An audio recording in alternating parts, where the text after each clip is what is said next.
금향로와 3일을 금으로 싼 언약궤가 있고 그 안에 만나를 담은 금 항아리와 아론의 쌍난 지팡이와 언약의 돌판들이 있고 그 위에 속죄소를 덮는 영광의 그룹들이 있으니 이것들에 관하여는 이제 낱낱이 말할 수 없노라. 이 모든 것을 이같이 예비하였으니 제사장들이 항상 첫 장막에 들어가 섬기는 예식을 행하고. 아멘. 어제는 성소에 있는 여러 가지 성구들을 봤고요. 오늘은 지성소에 있는 7가지 성물들을 봅니다. 첫 번째는 금향로가 있었습니다. 금향로는 등잔대가 아닙니다. 금향로는 원래 요 지성소 앞에 있던 겁니다. 향불을 피워놓는 겁니다. 근데 이거를 들고 들어갑니다. 그래서 지성소에 놓여 있는 것이 아니고 1년에 1차씩만 가지고 들어가는 겁니다.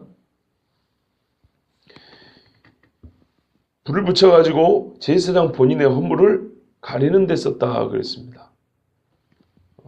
향을 피워서 나의 허물을 이 거룩한 공간에서 하나님 앞에 드러나지 않도록 감추는 데 쓴 것이 금향로입니다. 다윗이 그랬죠. 허물의 가리우심을 받고 그 불법을 사하심을 받는 자든 행복하다. 시편의 32편에 그런데 허물의 가림을 이 향로가 하는 겁니다. 두 번째는 사무엘 금으로 싼 언약궤가 있었습니다. 언약궤는 언약의 말씀을 보관하는 상자죠. 조각목으로 만들었습니다. 조각목은 조각조각 난 나무로 붙여 만들었다는 게 아니고 나무 이름입니다. 그냥 조각나무. 시띠나무라고도 그러던가. 이 나무는요, 특징이 뭐냐면 조미 먹지 않고 썩지 않는 나무는 아주 오래 간다고 합니다. 그래서 별명이 뭐냐면은 썩지 않는 나무입니다. 썩지 않는 나무. 요 나무로 만들었고요. 금으로 이렇게 둘러쌌다 그랬습니다. 자, 2가지 성질을 가진 재료가 함께 있습니다. 나무와 금입니다. 아주 순결하고 깨끗한 건 금이죠. 말하자면 거룩한 예수님의 신성과 육신, 즉 인성을 말하지만 인성이 어떻게 썩지 아니한다. 우리가 제사장 이야기할 때 썩지 아니하고 더럽지 아니하고, 그죠? 예. 예수님의 말씀인 예수님을 담고 있는 이 상자 역시 예수님의 거룩한 인성과 신성이 함께함을 나타내고 있습니다. 셋째와 네 번째는 뭐냐? 만나하고 만나를 담은 금항아리입니다. 역시 만나가 뭡니까? 이 땅에 자기 자신을 생명의 떡으로 가지고 오신 예수님이죠. 그 떡은 어디다 담아요? 금항아리에 담습니다. 그 떡이 지금 어디에 계십니까? 하늘에 계시죠. 우리 하나님의 보좌 우편에 계시죠. 가장 존귀하고 거룩한 자리에 계십니다. 이것을 뜻하는 것이 금항아리에 담은 만나입니다. 그런데 열왕기상에 가면 8장인가?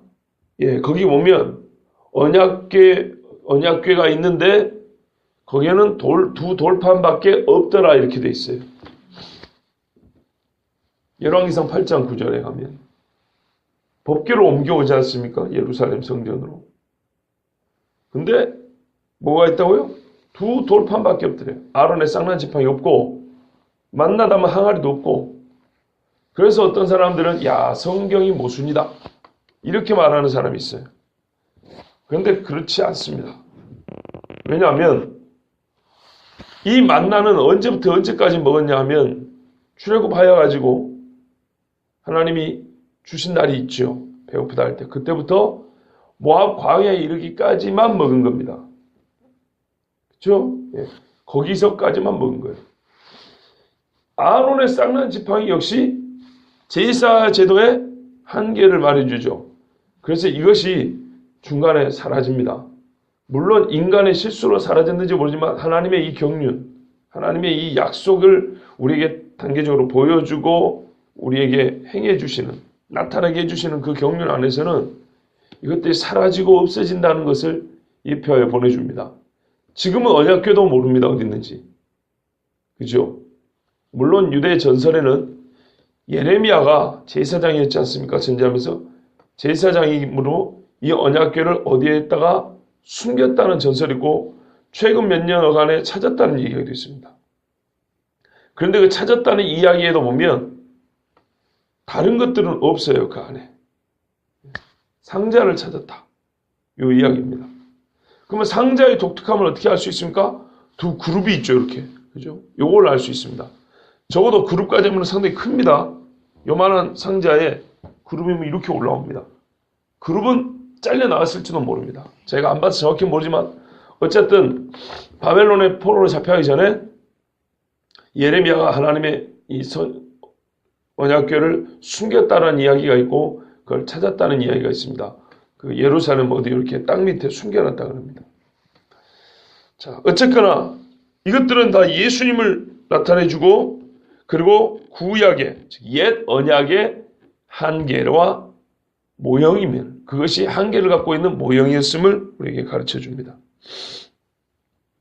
그런데 이제 아론의 쌍난 지팡이 5번째란 말이에요.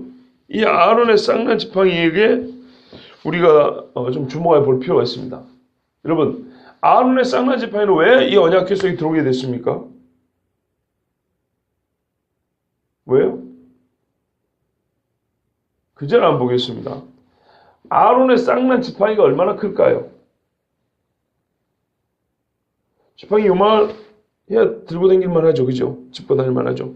어떠거나 상징적으로 이렇게 쭉 올라오는 큰 지팡이도 있죠. 그만할까요? 아니죠. 그게 크지 않습니다. 조그만하니까 상자에 들어가죠. 그죠? 대각선으로 뛰어도 1m 정도밖에 안 됐다는 얘기입니다. 이건 지팡이라보다는 막대기입니다. 그날 하나님께서 각 지파 수령들에게 내가 지팡이 하나씩 가져오라 했어요. 그러니까 말하자면 나무 막대기 하나씩 가져오라 이 말입니다. 자기 이름 써가지고 거기다가. 꼭 이렇게 짚고 다니는 게 아니라 누구 건지 알아볼 수 있는 잘려진 나무 그거 가져와가지고 이름 써서 내라고 말했습니다. 뭐 하려고요? 누가 제사장인지 확인하려 한 거지 진짜 지팡이가 필요해서 그런 게 아니죠. 아론의 것에 뭐가 났다고요? 싹이 나고 살구 열매인가 살구 꽃이 피었던가 그렇게 돼 있죠. 예, 살구 꽃이 피고 열매가 맺혔다 그랬어요. 그런데 지팡이는 기본적으로 마른 나무들입니다.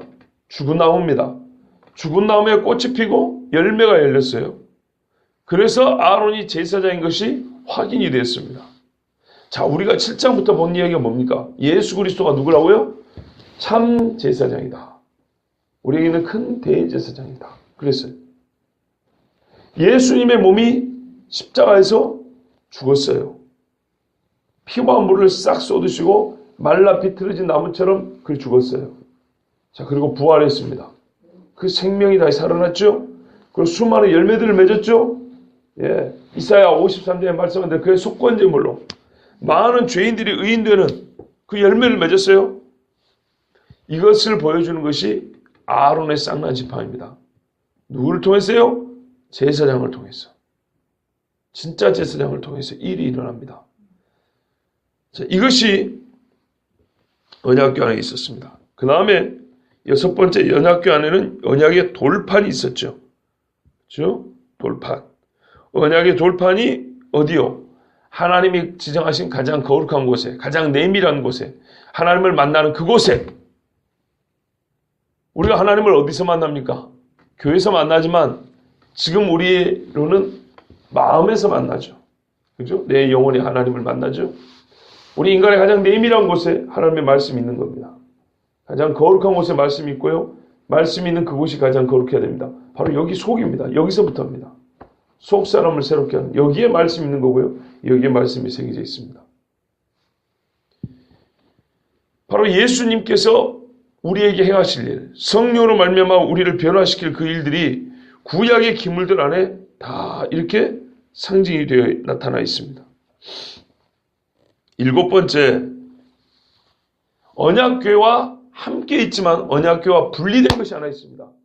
그것이 뭐냐면 속죄소입니다. 상자가 있고 이 상자를 담는 뚜껑인데 이 뚜껑 위에 두 그룹이 이렇게 마주보고 고개를 숙이고 있다고 그랬어요. 날개를 서로 맞닿고, 이건 최고의 영광을 말하죠.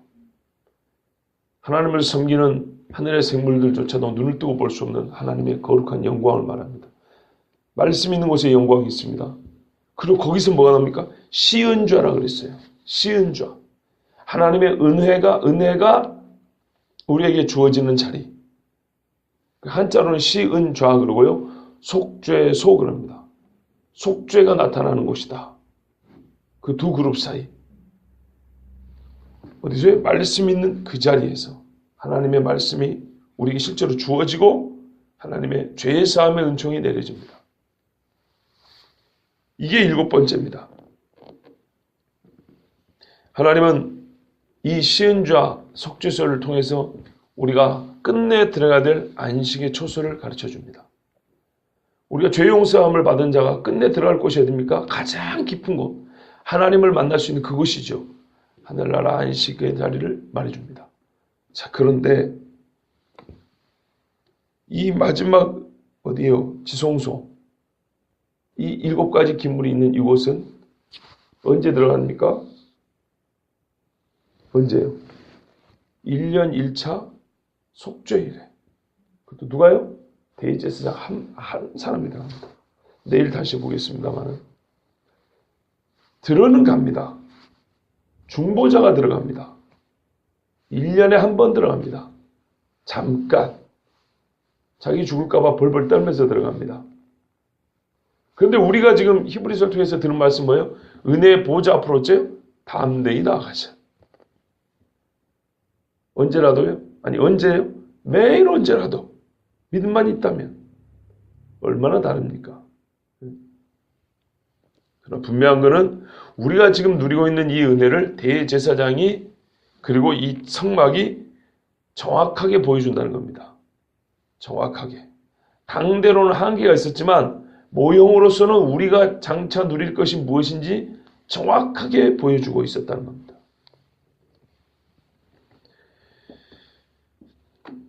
그러나 이것들에 관하여는 이제 낱낱이 말할 수 없노라. 지금까지 읊은 거 성막 안에 있는 성소와 지성소 안에 있는 성구들에 대해서 낱낱이 말할 수 없다. 지금 간단하게 넘어왔죠. 뭐가 있다고만 넘어왔지. 하나하나 예표하는 것, 그 의미는 제가 지금 조금 더 풀어서 말했죠. 그러나 이거보다 더 깊은 거는 사실 알아야 되지만 지금 이것을 다 말할 수는 없다 그랬어요. 왜냐하면 지금은 이걸 하나하나 풀었는데 주제를 거기다 삼고 있는 것이 아니고 이것들이 누구를 예표했느냐를 얘기하는 거예요. 지금 예수님 이야기를 하려고 하다 보니까 옛 언약에도 우리 하나님을 섬기는 것이 있긴 있었다는 거예요. 첫 언약에도. 예. 그걸 말하려고 하는 것이지 그거 하나하나가 무슨 뜻이라는 걸 말하는 게 아니에요. 옛 언약에도 있었다. 근데 지금 언약이 우리에 있는 것이 훨씬 뛰어나다. 요걸 얘기하려고 하는 거예요. 그래서 옛날에도 있었던 걸 지금 잠깐 얘기하는 거니까 길게는 말하지 않습니다.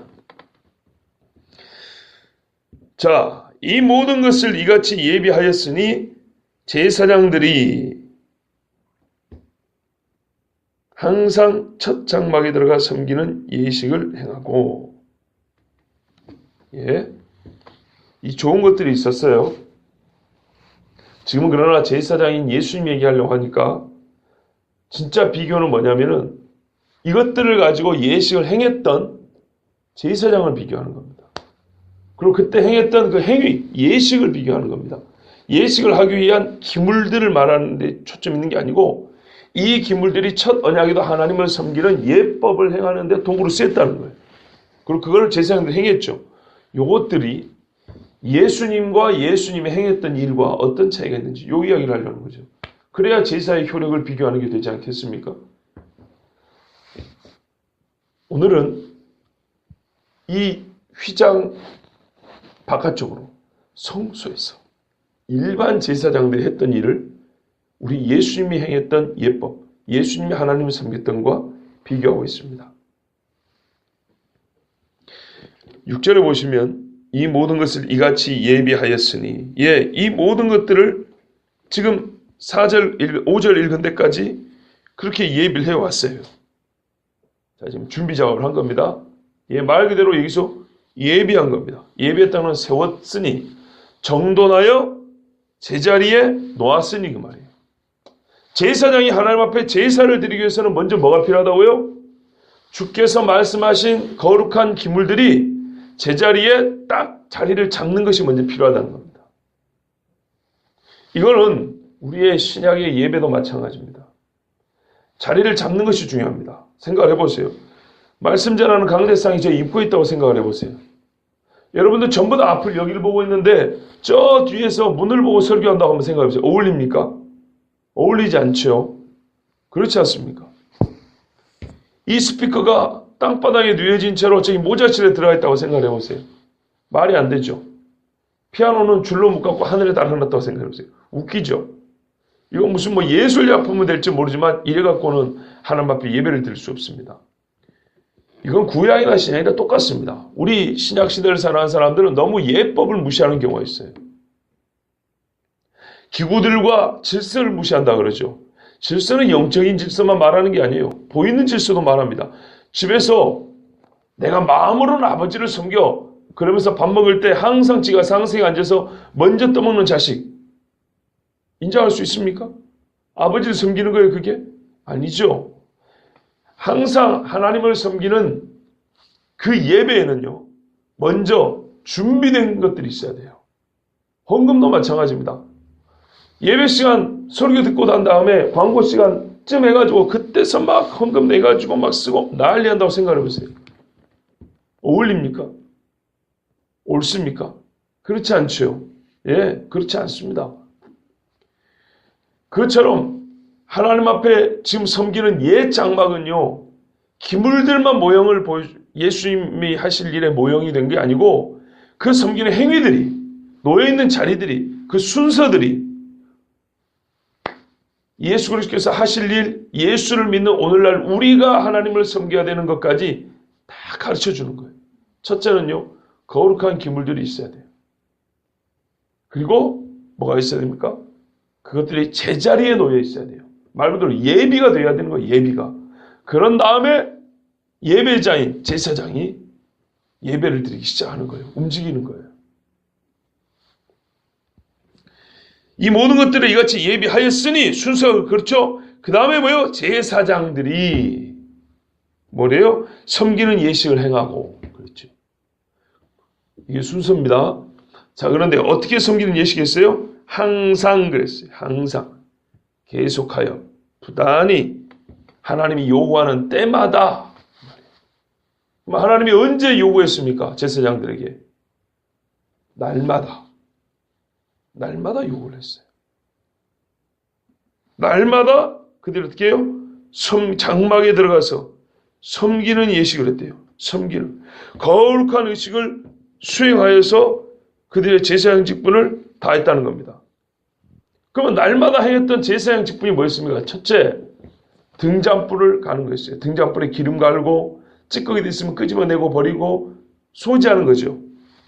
사무엘이 했던 게 그거 아닙니까?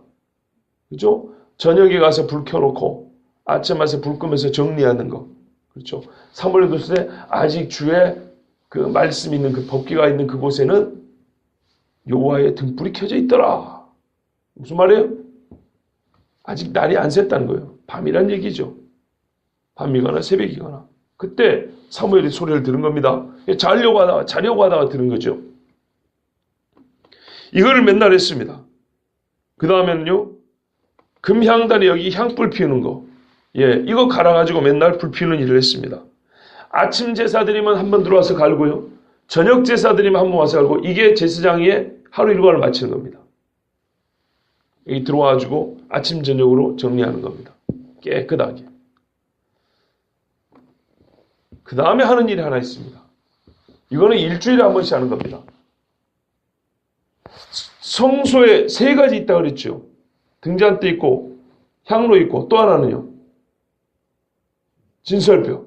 떡이 있습니다. 이걸 언제 갑니까? 안식일마다 갑니다. 매 안식일 날. 자, 매 안식일에 한 번씩 갑니다. 갈아가지고 어떻게 하죠? 버립니까? 예, 맞아요. 좀 배우세요. 좀. 감사합니다. 기회해 주셔서. 진설병은 제사장들이 내가지고 먹습니다. 그 반차를 따른 그때 순서를 맡은 제사장들이 먹어요. 어디서요? 저 성막 문 앞에서 먹어요. 그걸 통해서 나타나는 게 뭡니까? 당신들의 하나님 앞에 드린 거 받아들여졌다. 이 거룩한 떡을 우리가 먹어도 아무 문제가 없잖아요. 하나님과의 관계에 있어서 지금 온전함이 깨지지 않고 계속 유지 중이다. 이해되죠? 하나님이 주신 은총을 또한 제사장이 먹지 않습니까? 하나님께로부터 은혜가 내려왔다. 이거를 상징적으로 제사장들이 거기서 문 앞에서 먹는 겁니다. 구약의 하나님 앞에 드린 이 예법을 따른 섬김이 하나님께 받아들여졌고 하나님이 영광을 받으셨고 영광을 받으시는 하나님이 오늘 우리에게 은혜를 주고 계신다는 것을 온 백성들이 기다리고 있는 그 자리에서 안식일 날 아침에 제사장들이 떡을 먹음으로써 보여줍니다. 오늘도 주님 앞에 거룩한 안식일이다. 그 언약이 계속 어떻게 해요? 작동 중이다는 거예요. 하나님과 우리 사이에는 계속 이 화평의 관계가 유지 중이다는 거예요. 행하고 그랬습니다. 이러한 섬김을 예식을 행하고 여기 때 행한다는 거는요. 두 단어가 합해진 뜻인데요. 만들어진 단어인데요. 온전히 마치고 이런 말입니다. 고린도서 7장 1절에는 온전히 이루고 너희의 거룩함을 온전히 이루고 이렇게 번역되어 있어요. 온전히 이룬다. 온전히 마쳤다. 그 말이에요. 그러면 여기서 우리 번역이 아주 그냥 행하고 하면서 그냥 움직였다는 걸 말하는 것 같지만 함축된 뜻은 뭐예요? 그들의 행위가 하나님 앞에 온전하게 받아들여지는 행위였다는 거예요. 하나님이 요구하는 행위에 딱 맞았다는 거예요. 하나도 남김없이. 그 섬김이 하나님이 정한 법도와 그 다음에 뭐가 필요해? 하나님 앞에는 사랑이죠. 쉐마 이스라엘. 네 마음을 다하고 뜻하고 힘을 다하여 주 너희 하나님을 사랑을 했죠. 제사장들이 이 마음으로 여기 들어갑니다. 이 사람들은 떨면서 초창기 제사장들은요 하나님 앞에 정말 떨면서 섬기면서 들어갔어요. 예? 성경에 기록된 훌륭한 제사장들에게서 항상 이 모습이 드러납니다. 게다 같은 제사장들 말고요. 진짜 멋있었던 제사장들 봐보세요. 예를 들면 회심만 아론이라든지 사무엘이라든지 나중에 요아스를 왕으로 세웠던 여호야다 제사장이라든지 예? 이런 사람들을 보면요. 요시야 시대 hil기야 제사장이라든지 이런 사람들을 보면요. 항상 하나님 앞에 경외함으로 나가요. 예? 뿐만 아니라 하나님을 사랑하는 마음이에요. 어떤 의미에서는요. 영적인 대표들입니다. 그 나라의 영적인 대표들입니다. 이 사람들이 하나님 앞에 행할 때는 나아갈 때는 온전히 마쳤다. 온전히 이루었다. 하나님을 섬기는 것이 온전했다는 겁니다. 온전했다. 우리가 구약을 생각할 때 너무 무시하면 안 돼요. 그들이 모형을 행했지만 예표로서 의식을 행했지만 절차를 따랐고요. 하나님의 법을 따랐고요. 잘 준비해서 했어요. 순서를 따랐고 외형적으로 보이는 의식만 그렇게 한 게 아니고 속마음도 여호와를 경외함으로 사랑함으로 존귀히 여김으로 그런 마음을 했어요. 사무엘상에도 나를 존중하는 자를 내가 존중하고 나를 높이는 자를 내가 그를 높인다 그렇게 돼 있어요. 그런 마음으로 하나님 앞에 제사를 지냈던 사람들이 구약에 정신 바로 박힌 제사장들이었어요. 여러분 그렇다면 한번 생각해 보십시오. 이 말씀이 모형과 예표의 시대에 하나님의 장막에 나가는 사람들의 여호와를 섬기는 모습입니다. 우리에게 모형으로 보여줬어요. 여러분 그 사람들 정말 온전한 마음으로 했던 겁니다. 짐승 잡을 때 장난으로 잡는 거 아니에요. 진짜 온전한 마음으로 한 거예요. 그럼에도 불구하고 모형과 예표와 그림자랍니다. 그럼에도 불구하고. 근데 오늘날 우리 보고 뭐라 하면 참 것이 왔다. 참 언약. 예수 그리스도. 그리고 우리가 왕 같은 제사장이랍니다. 그럼 우리는 하나님을 어떻게 섬겨야 되겠습니까? 아무렇게나요? 그래서 열린 예배가 그리 좋은 게 아니라니까요. 제가 우리 교회 와가지고 주보에 예배 순서를 조금 다시 정리를 했죠. 조금 더 엄밀하게 할 필요도 있어요. 그런데 그 나머지 거는 약간의 그 융통성이 있는 부분들이라서 제가 안 하는데 사도신경, 성시교도 이거는 옛날부터 내려오는 예배 모범입니다. 시편에 성시교독의 예시가 나와 있습니다. 시편은 주로 교창입니다. 서로 주거니 받거니입니다. 그래서 성시교독이라고 합니다. 대부분 시편이죠. 이거는 우리 예배에 있어야 되는 겁니다. 사도신경 신앙 고백입니다. 우리가 누구에게 예배를 하냐 이 말이죠. 뭐 때문에 예배를 하는 거예요? 이 신앙 고백 때문에 죽는가 사는가 이 두 개가 결정이 됩니다. 세상에는 죽임을 당해도 하나님 앞에는 삽니다. 그래서 요즘에는 많은 사람들을 즐겁게 하는 행사들로 이 예배를 대체하는 경우인데 저는 그런 거를 원하지도 않고 좋아하지도 않습니다. 10월 우리 독서운동, 독서경건운동에 보면 세상에 무릎 꿇지 말라 이 전반부에 토종 목사님이 한 이야기가 나와 있습니다. 어느 교회를 갔더니 교단 자체는 상당히 보수 교단인데 막 서로 뭐 리본도 달아주고 뭐 요즘 말하는 풍선 달아놓고 막 연예인도 불러놓고 난리를 치더라는 거예요. 그리고 설교하러 딱 올라갔대요. 호통을 쳤다 그러잖아요. 이 목사님이 63년도에 소천했습니다. 그러면 이 일이 적어도 50년대 사건이라는 겁니다. 미국에서 1950년대. 60년 전에 벌써 그 지경입니다.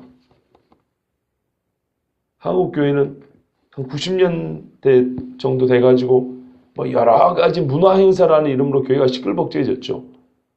솔직히 한번 보십시오. 뭐가 남았습니까? 그래서 재밌는 교회가 남았죠. 애들 수련회 데리고 할 때 제가 항상 불만이었어요. 광고를 하면 뭐라 하냐면 항상 재밌습니다. 밥 가서 먹어봤는데 여러분 밥도 맛있습니다. 주변에 좋은 경치도 있고요. 여러분 재밌는 것들이 참 많습니다. 수련회 갑시다. 왜 이렇게 광고를 해야 됩니까? 재미로 따지면요. 조금 돈 더 보태면 세상에 무슨 캠프가 훨씬 더 재밌어요. 은혜가 있습니다. 말씀이 있습니다. 기도할 수 있는 시간이 있습니다. 성도의 교제가 있습니다. 날마다 기도해야 되지만 우리가 세속 생활 속에서 어려움으로 뜻을 정하고 작정하여 하나님의 산에 올라가 우리 같이 기도합시다. 그리고 원래 그러려고 가는 겁니다. 말 그대로 수련입니다. 수련. 그죠? 영성 수련입니다. 근데 그 말 자체에 사람들은 거부감을 느껴요. 토조 목사님 책을 읽어보신 분들은 알겠지만 이 목사님이 일평생 싸웠던 게 그 문제였어요. 하나님을 경외함이 사라진 교회. 하나님의 말씀의 무게가 깃털만큼 가벼워져서 바람 후 불면 날아가 버린 교회. 이래서는 안 되겠다고 20세기 선지자로 목소리를 드높였던 사람이 A.W. 토저라는 사람입니다. 그분이 언제 돌아가셨다고요? 52년 전에 돌아가셨어요. 그러면 서구 사회, 서구 교회가 무너진 게 20세기 중반 아닙니까? 말하면 2차 대전 이후입니다.